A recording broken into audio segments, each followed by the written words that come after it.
نحمده ونصلي على رسوله الكريم اما بعد فاعوذ بالله من الشيطان الرجيم بسم الله الرحمن الرحيم ود كثير من اهل الكتاب لو يردونكم من بعد ايمانكم كفارا حسدا من عند انفسهم من بعد ما تبين لهم الحق فاعفوا واصفحوا حتى يأتي الله بأمره ان اللہ على كل شيء قدیر۔ صدق اللہ العلی العظیم۔ اللہم صلی علی سیدنا و مولانا محمد وعلی آل سیدنا و مولانا محمد وبارک وسلم۔ حضرات کرام، خطبہ مسنونہ کے بعد سورہ بقرہ کی آیت نمبر 109 تلاوت کی ہے۔ اس کا شان نزول یہ ہے کہ بظاہر جنگ احد میں مسلمانوں کو شکست ہو گئی تھی، تو یہودی لوگ جب مسلمانوں سے ملے، بالخصوص حضرت حذیفہ ابن یمان اور عمار ابن یاسر سے، تو ان یہود نے کہا کہ اگر تم سچے مسلمان ہوتے اور حق پر ہوتے تو تمہیں جنگ میں شکست نہیں ہوتی، لہذا تم اب ہمارے دین میں لوٹ آؤ۔ حضرت عمار نے فرمایا کہ بتاؤ عہد شکنی اور بے وفائی کیسی ہوتی ہے؟ تو یہودیوں نے کہا کہ بہت بری چیز ہے یہ تو آپ نے فرمایا کہ میں عہد کر چکا ہوں کہ اپنی آخری سانس تک آقا صلی اللہ علیہ وسلم سے نہیں پھروں گا اور کفر اختیار نہیں کروں گا۔ یہود بولے کہ عمار تو ہمارے ہاتھوں سے نکل ہی گئے، اب ان کے لوٹنے کی ہمارے دین کی طرف کوئی امید نہیں بچی ہے۔ حذیفہ تم بولو، تمہاری کیا رائے ہے، تم ہمارے ساتھ لوٹو گے یا نہیں؟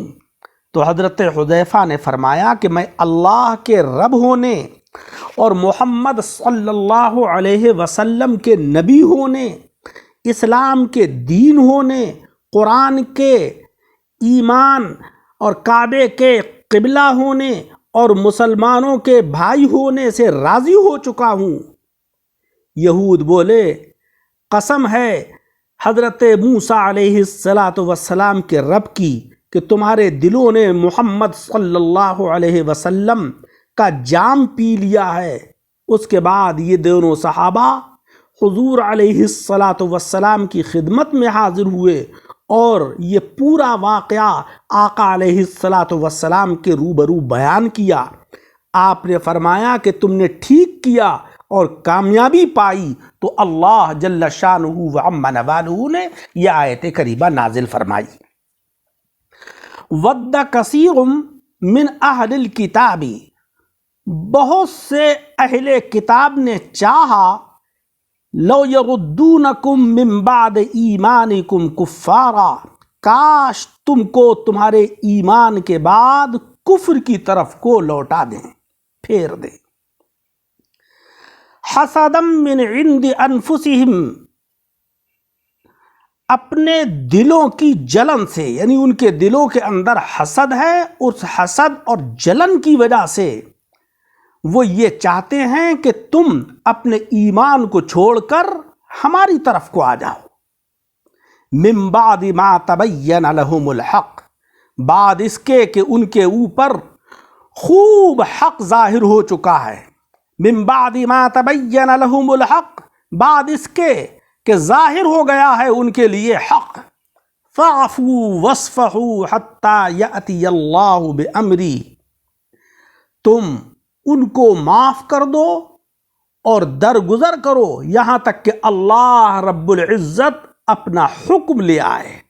ان اللہ علی کل شیء قدیر، بے شک اللہ تبارک و تعالی ہر چیز کے اوپر قادر ہے۔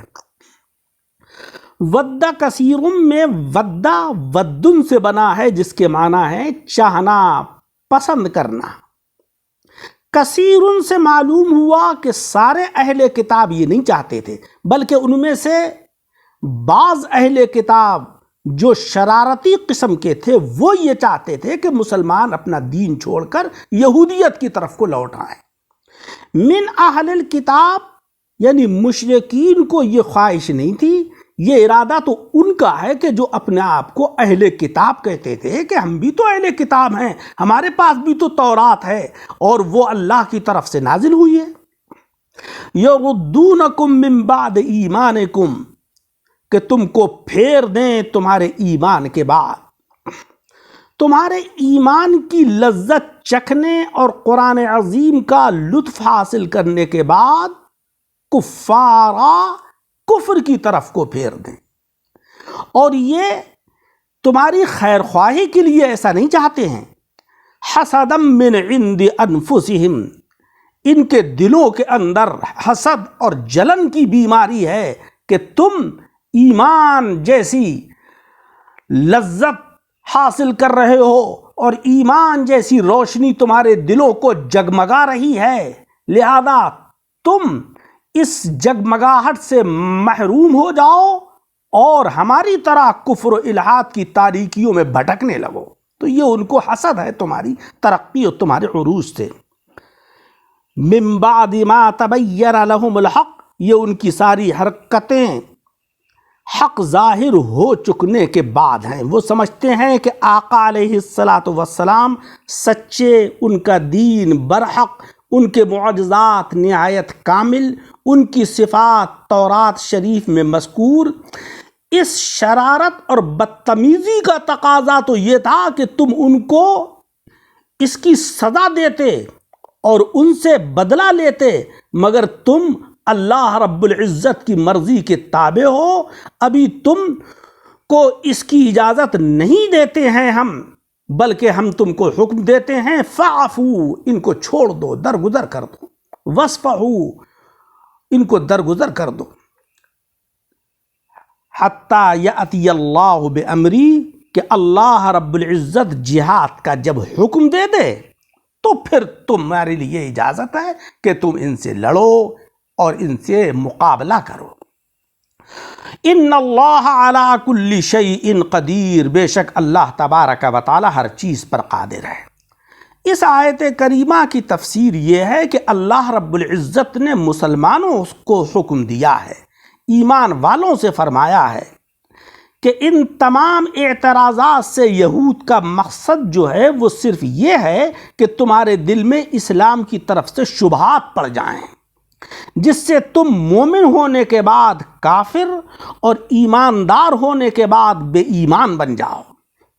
اور ان کی یہ حرکتیں صرف اس جلن سے ہیں کہ تم کو ایمان جیسی دولت کیوں حاصل ہو گئی اور وہ اس سے کیوں محروم رہ گئے، ورنہ وہ خود جانتے ہیں کہ اسلام سچا ہے اور وہ جھوٹے ہیں، مگر ان کی یہ بیہودہ حرکتیں دیکھ کر تم طیش میں نہ آ جانا اور ان سے جنگ نہ کر بیٹھنا، بلکہ اس وقت تک درگزر کرو اور چشم پوشی کیے جاؤ جب تک کہ جہاد کی اجازت یا اس کا حکم اللہ کی طرف سے نہ آ جائے۔ اور اس تاخیر سے یہ مت سمجھ بیٹھنا کہ ہم تمہاری مدد سے عاجز ہیں، نہیں، اللہ رب العزت ہر وقت ہر چیز پر قادر ہے۔ اس کی ذات تو وہ ہے کہ جس نے ہاتھیوں کا ایک لشکر جرار ابابیل سے فنا کرا دیا۔ اس تاخیر میں حکمت یہ ہے کہ اگر تم ابھی سے جہاد شروع کر دو گے، ابھی سے ان کا مقابلہ کرو گے، ابھی سے ان کو